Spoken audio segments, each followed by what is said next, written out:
The great hall of the Galactic Council was silent. Thousands of beings from hundreds of worlds sat in their seats, watching the center platform. There, standing alone under the bright white lights, was Princess Yuna of the Valoran Empire. She stood tall and proud, even now. Her skin was pale blue, almost like ice, and her silver hair fell past her shoulders like water. Her eyes were the color of distant stars, bright and cold. She wore the white robes of her royal house, but they had taken her crown. They had taken everything.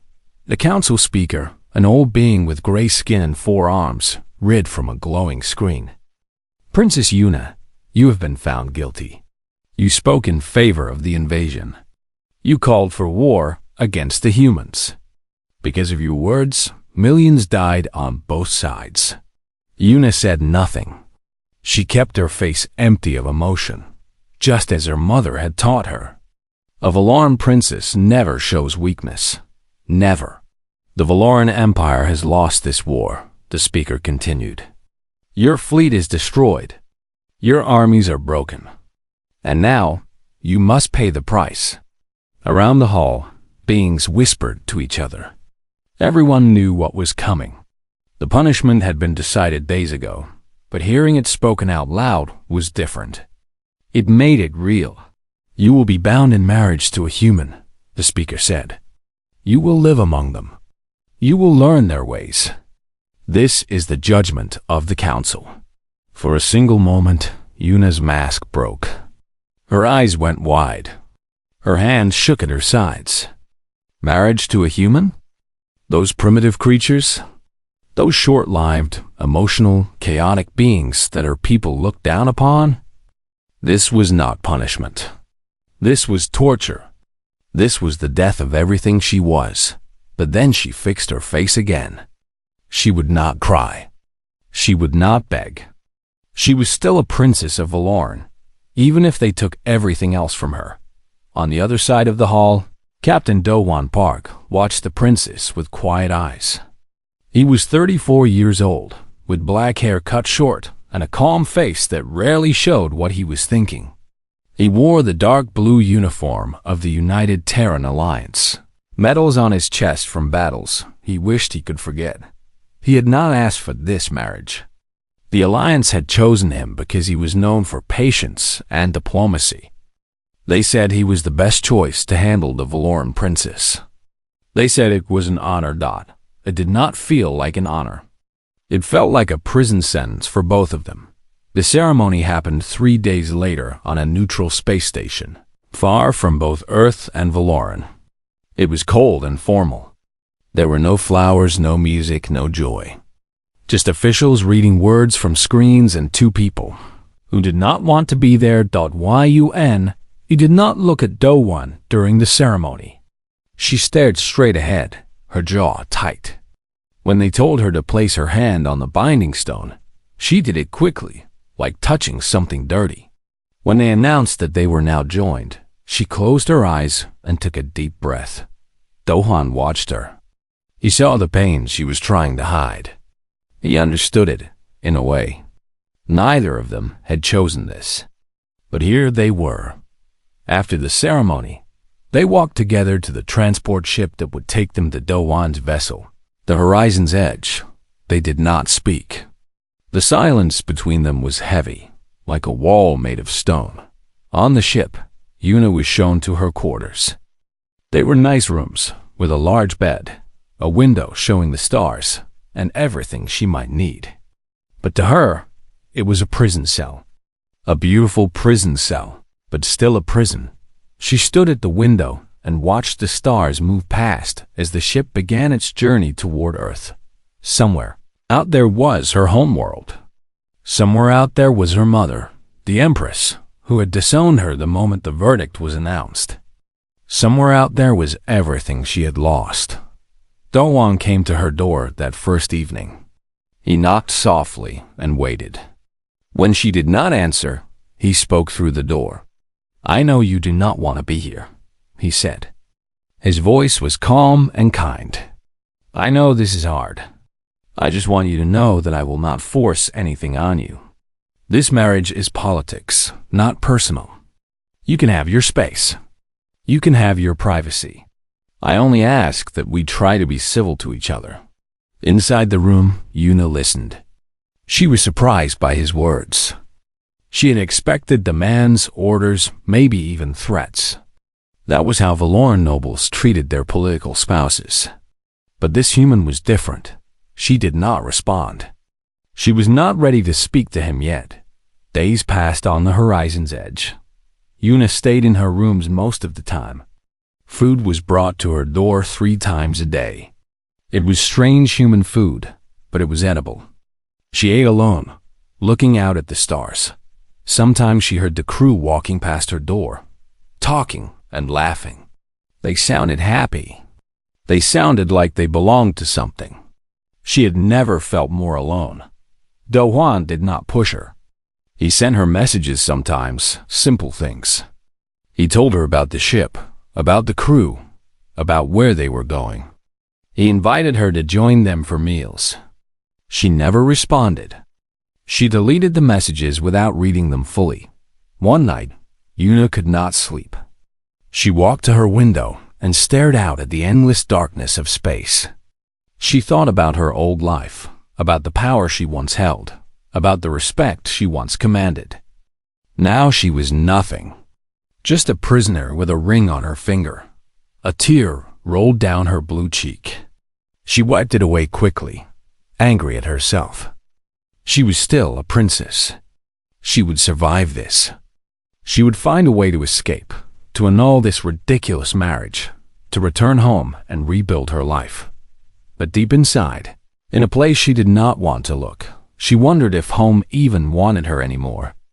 She wondered if anywhere in this vast universe she still had a place. The stars gave her no answer. They just kept shining cold and distant as the ship carried her toward an unknown future. Earth appeared in the window like a blue and green jewel floating in black silk. Yuna stood alone in her quarters, watching as the horizon's edge moved closer to the planet. She had heard stories about Earth her whole life. The Valorans called it the Mud World, home to a species that lived short, messy, emotional lives. They said humans were like children who had somehow learned to build starships. But looking at the planet now, Yuna felt something strange in her chest. It was beautiful. The swirling white clouds, the deep blue oceans, the patches of green and brown land. It looked alive in a way that her own home world did not. She pushed the feeling away. Beauty meant nothing. This was still her prison. The ship landed at a port near a city called Seoul. When the doors opened, warm air rushed in, carrying smells that Yuna had never experienced before. Food cooking somewhere. Flowers blooming. The strange living smell of a world covered in plants and water. Du Juan was waiting for her at the bottom of the ramp. He wore simple clothes today, not his uniform. Dark pants, a gray shirt. He looked almost ordinary, almost like any other human she had seen in pictures. "Welcome to Earth," he said simply. "I know it is not what you are used to, but I hope you will give it a chance." Yuna walked past him without speaking. She would give nothing to this world or its people. They drove through the city in a ground vehicle. Yuna looked out the window, trying to hide her surprise. The buildings were tall and covered in glass that reflected the sunlight. The streets were full of people walking, talking, laughing. There were trees everywhere, green and growing between the buildings like nature and technology had learned to live together. It was not what she expected. Where was the pollution? Where were the suffering masses? The Valoran education programs had shown her images of Earth as a dying world, its people desperate and violent. But this looked almost like paradise. Doan took her to a house on the edge of the city. It was small by Valoran standards, but comfortable. There was a garden in the back with flowers she did not recognize, and a kitchen that smelled like spices. "This will be your home now," Doan said. "The upstairs bedroom is yours. I will stay in the guest room downstairs. You will have your privacy." Yuna looked around the house. It was warm and full of small personal items. Books on shelves, pictures on walls, a soft blanket on the couch. It looked like a home, not just a building where someone slept. In the following days, Doan tried to show Yuna his world. He took her to markets where vendors sold fresh fruits and vegetables. He took her to parks where children played and old people sat feeding birds. He took her to restaurants where people gathered around tables, sharing food and stories. Yuna refused most of his invitations. She stayed in her room, only coming out when necessary.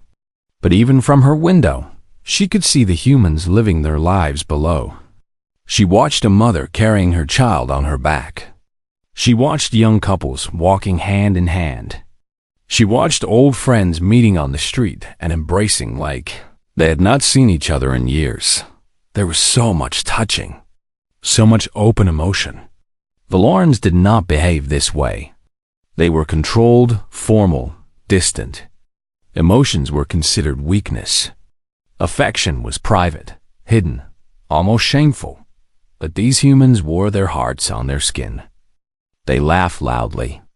They cried openly. They hugged strangers.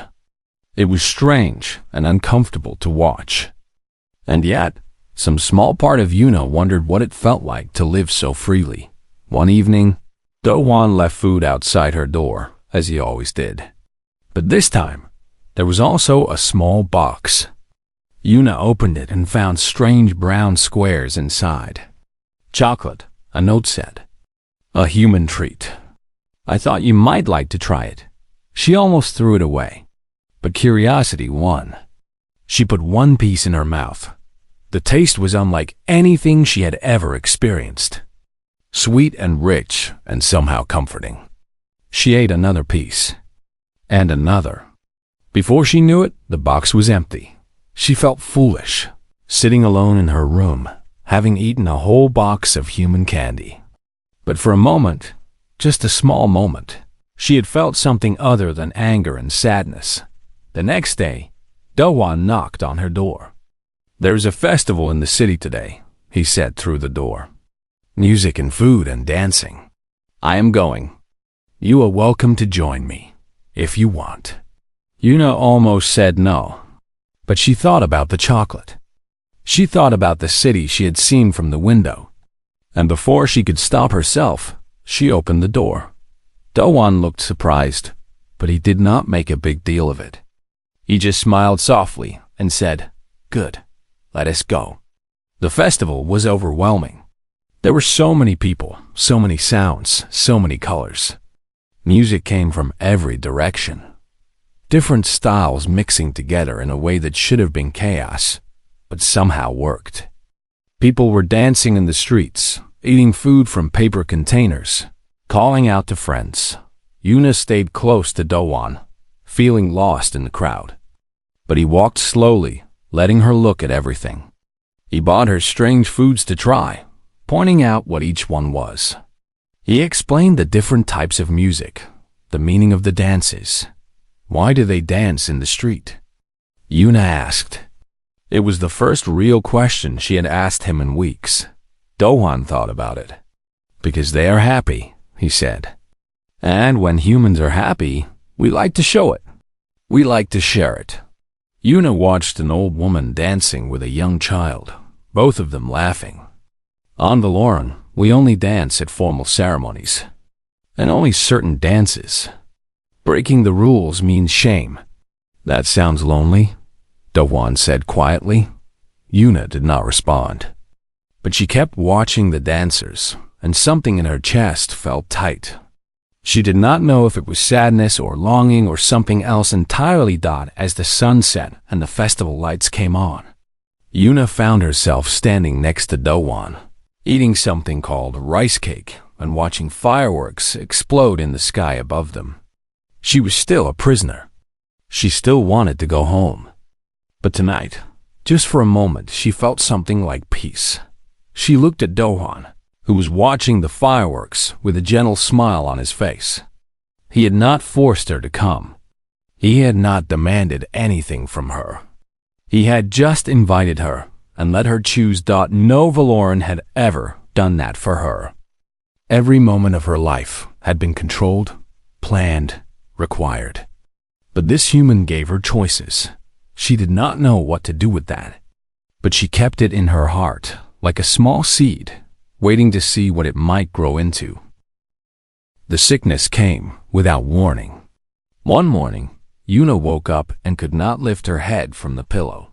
Her body burned with fever, but she felt cold, so cold that her teeth would not stop shaking.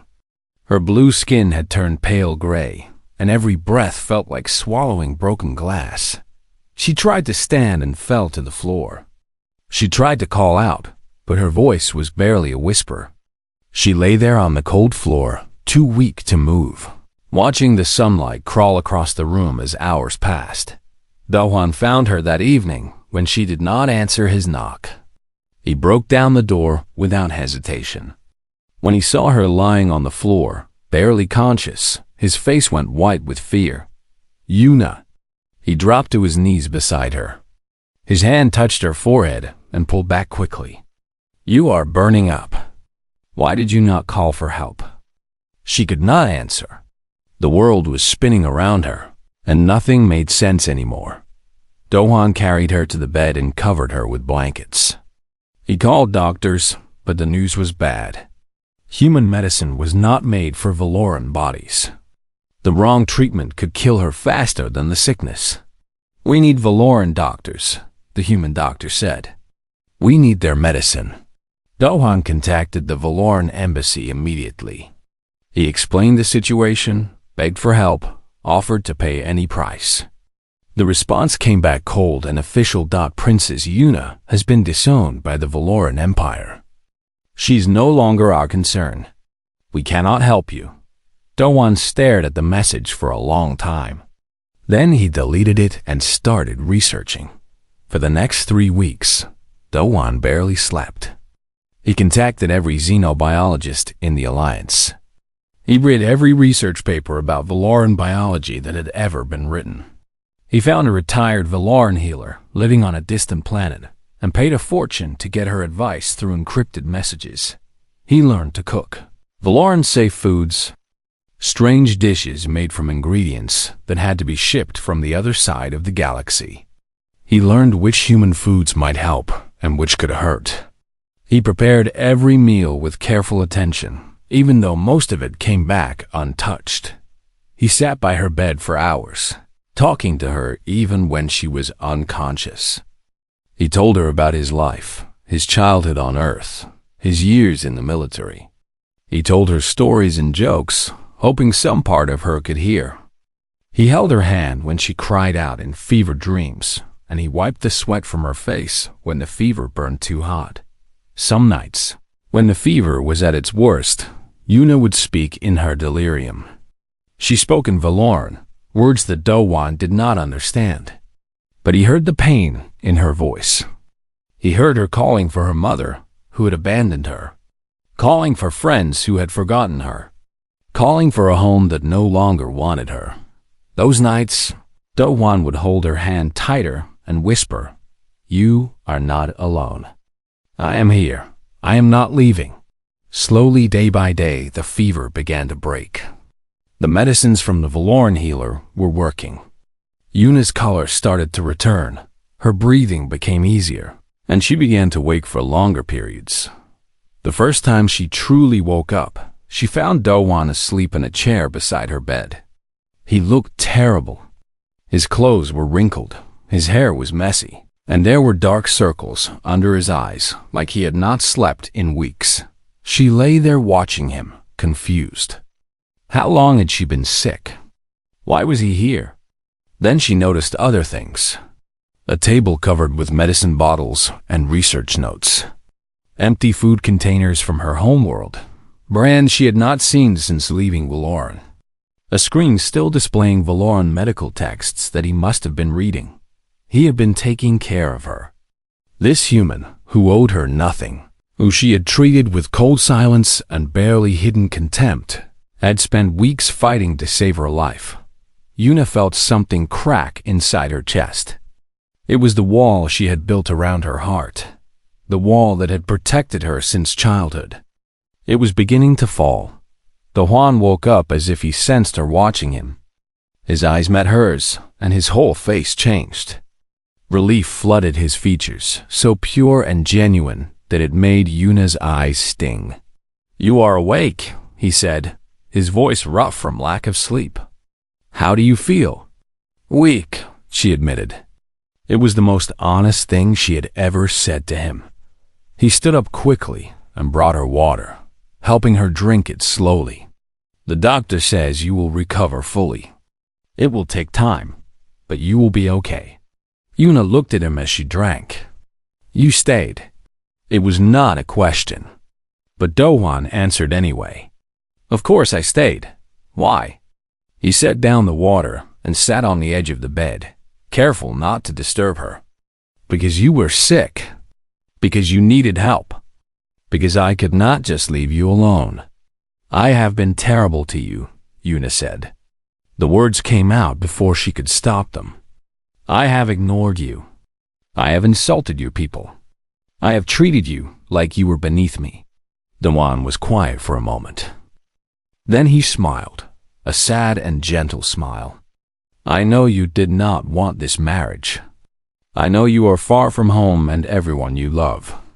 I know you are scared and angry and hurting. I do not need you to be nice to me, Yuna. I just need you to be okay." The tears came then, and Yuna could not stop them. For the first time since the verdict, she cried openly. She cried for everything she had lost, for the mother who had abandoned her, for the empire that had thrown her away. And she cried for this strange human man who had saved her life simply because he cared. Do-hwan did not say anything. He just sat with her, letting her cry, not judging or demanding or trying to fix anything. He just stayed. When the tears finally stopped, Yuna felt something she had not felt in a long time. She felt lighter.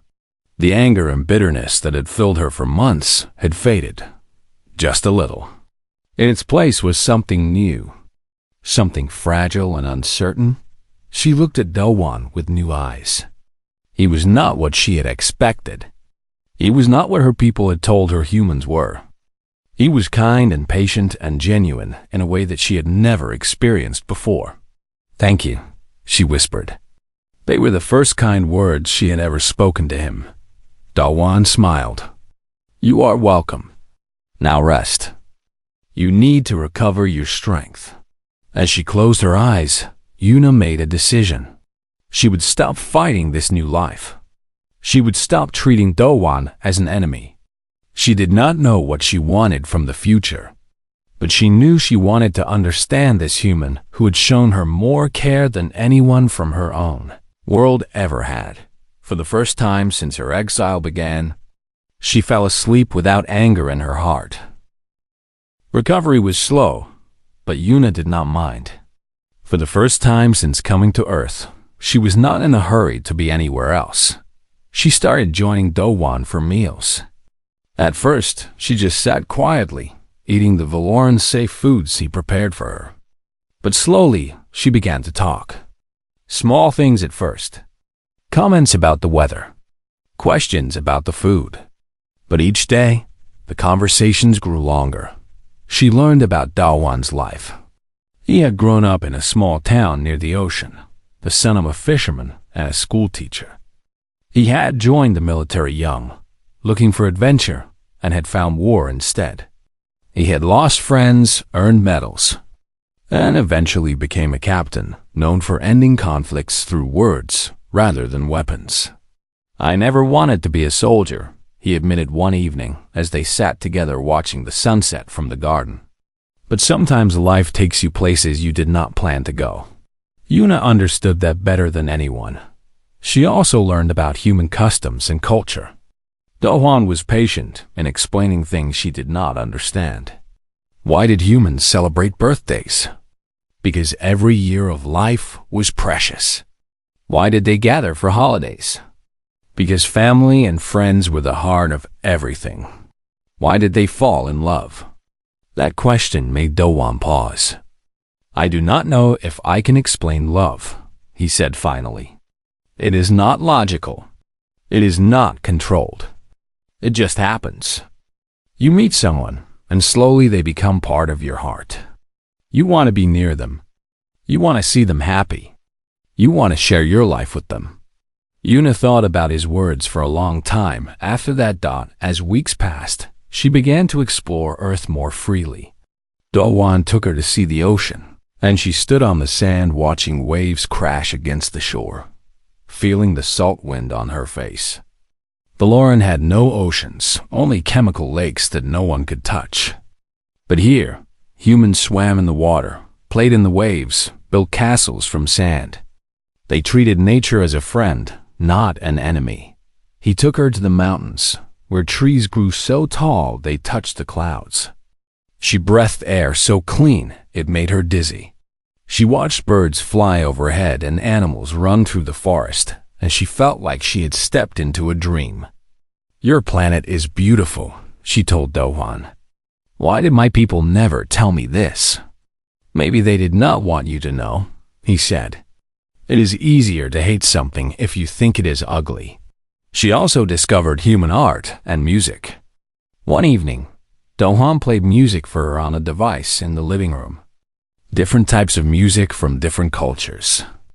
Some fast and exciting, some slow and sad, some strange and experimental.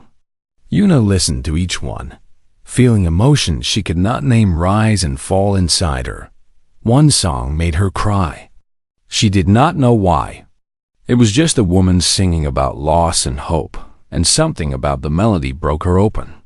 Do-hwan sat with her while she cried, not asking questions, just being there. After that night, Yuna started listening to music every day. She found songs that matched her moods, songs that made her feel less alone, songs that helped her understand her own heart. Human music was not just sound, she realized. It was a way of speaking emotions that words could not capture.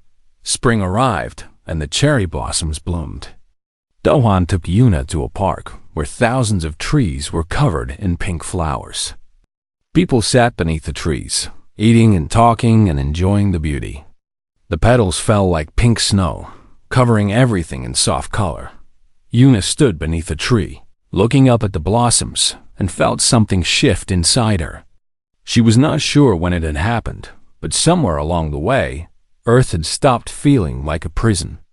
It was starting to feel like something else. That evening, there was a festival to celebrate the cherry blossoms. Paper lanterns hung from every tree, glowing soft colors in the darkness. Music played, and people danced, and the air smelled like flowers and good food. Yuna walked beside Do-hwan.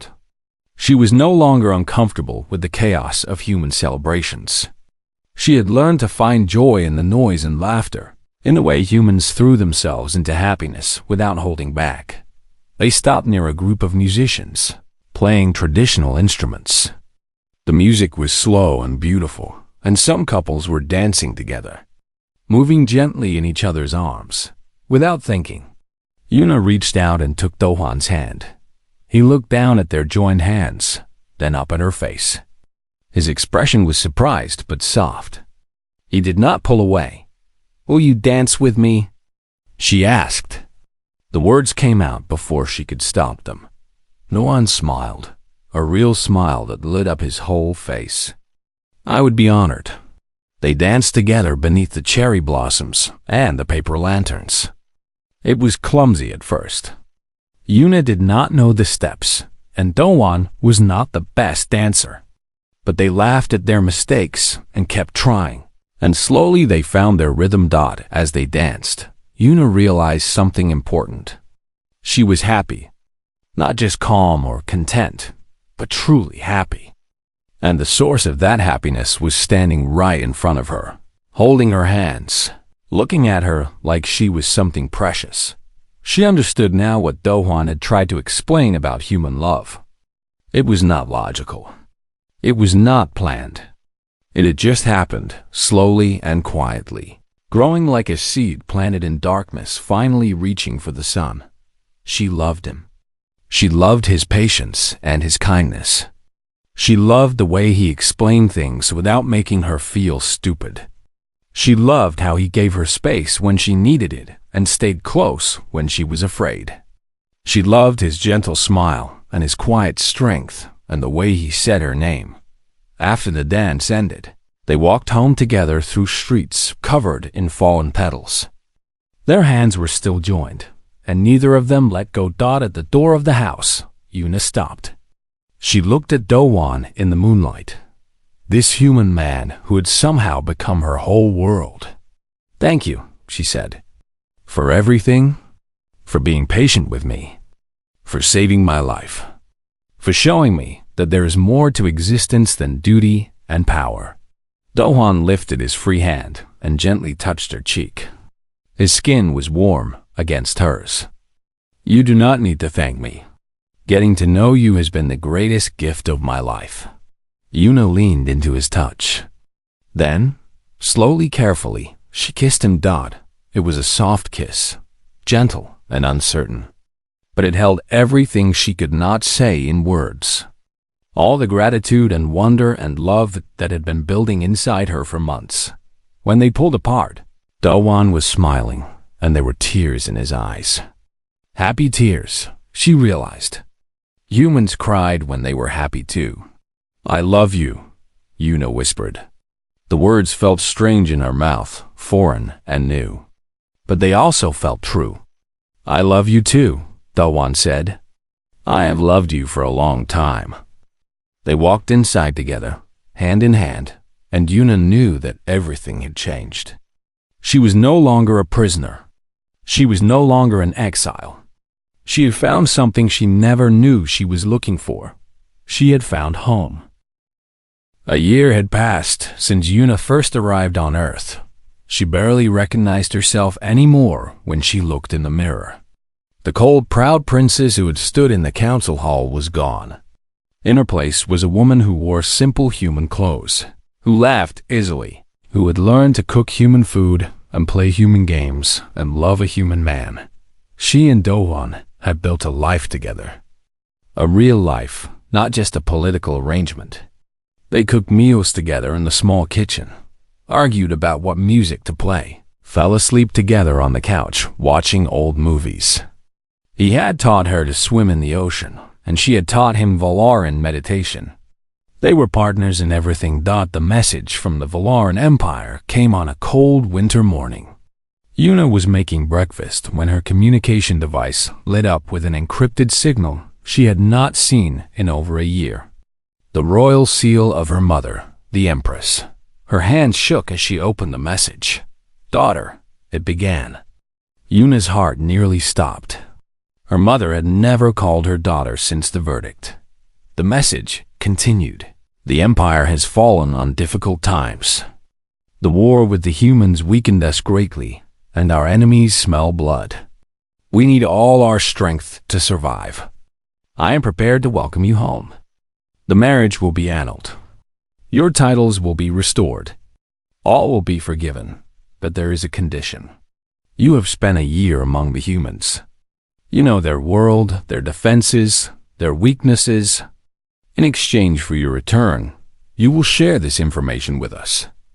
It is a small price for everything you will regain. Respond within 3 days. Your mother, Empress Nari of Valaran." Yuna read the message 3 times. A year ago, she would have sent her response immediately.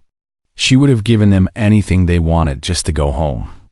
But now, the word home meant something different. She was still standing there when Do-won came downstairs. He saw her face and knew immediately that something was wrong. "What happened?" he asked. Yuna handed him the device. He read the message, his expression growing darker with each line. When he finished, he set it down carefully on the table. "What will you do?" he asked. His voice was steady, but Yuna could see the fear in his eyes. He was afraid she would leave. He was afraid of losing her. "I do not know," she admitted. "I need to think." Do-won nodded. He did not argue or beg or try to convince her of anything. He just kissed her forehead and said, "Whatever you decide, I will understand." Then he left her alone with her thoughts. Yuna spent the next 2 days walking through the city, through the parks and markets and streets she had come to love. She watched the humans living their chaotic, beautiful lives. She thought about everything she had learned, everything she had experienced, everything she had become. She thought about what returning to Valoran would mean. Her old life back, her power, her status, her mother's approval. But at what cost? She would have to betray the humans who had welcomed her. She would have to betray Dowan, who had saved her life and taught her how to love. She would have to become the cold, empty princess she used to be. And she realized something else. The Valons had not contacted her when she was dying. They had abandoned her completely, disowned her without a second thought. Only now, when they needed something from her, did they remember she existed. They did not want her back. They wanted what she could give them. On the third day, Yuna made her decision. She requested a public broadcast on the Galactic Council network. It was unusual for an individual to address the entire galaxy, but her status as a political prisoner of interest meant the request was granted. She stood in front of the camera in their small living room, Dowan beside her. She had written nothing down. She did not need to. The words were in her heart. "My name is Yuna," she began. "I was once a princess of the Valoran Empire. I was sent to live among humans as punishment for crimes my people said I committed. I expected to find primitives. I expected suffering and stupidity and chaos. I expected to hate every moment." She paused, letting the words settle across the galaxy. "I was wrong. What I found among the humans was something my own people never gave me. I found kindness without expectation. I found patience without judgment. I found a place where emotions are not weakness, where love is not shameful, where every person is allowed to choose their own path." Her voice grew stronger. "The Valoran Empire has asked me to return. They offered me my titles, my status, my old life. All they wanted in exchange was information that would help them attack the humans. They wanted me to betray the people who saved my life. They wanted me to betray the man I love." She looked at Dowan, who smiled at her with tears in his eyes. "I refuse." She turned back to the camera. "I am no longer Princess Yuna of Valoran. I renounce my titles, my claims, my connection to an empire that abandoned me when I needed them and only remembered me when they needed something. From this day forward, I am simply Yuna, a citizen of Earth, wife of Dowan Park, and a proud member of the human race." She took a breath. "To my former people, I say this. You believe humans are primitive because they show their emotions, because they love openly, because they live short lives full of joy and sorrow and everything in between. But I have learned that this is not weakness. This is strength. The humans have something we never did. They have hearts that are not afraid to feel." The broadcast ended. The camera light went off, and Yuna collapsed into Dowan's arms, shaking with relief and joy and 100 other emotions she could not name. "You did it," Dowan whispered. "You chose." "I chose you," she said. "I chose us. I chose this beautiful, messy, wonderful human life." They held each other for a long time, not needing words. Later that evening, they stood on the roof of their house, looking up at the stars. Somewhere out there was Valoran, the world she had once called home. But she felt no sadness looking at it. She felt only peace. "Are you scared of what happens next?" Dowan asked. "A little," Yuna admitted. "The Empire will not be happy. There may be consequences. We will face them together." Yuna smiled and took his hand. Together. I liked that word. The stars shone above them, the same stars she had watched from her prison cell a year ago. But everything was different now. She was different. She had come to Earth expecting punishment.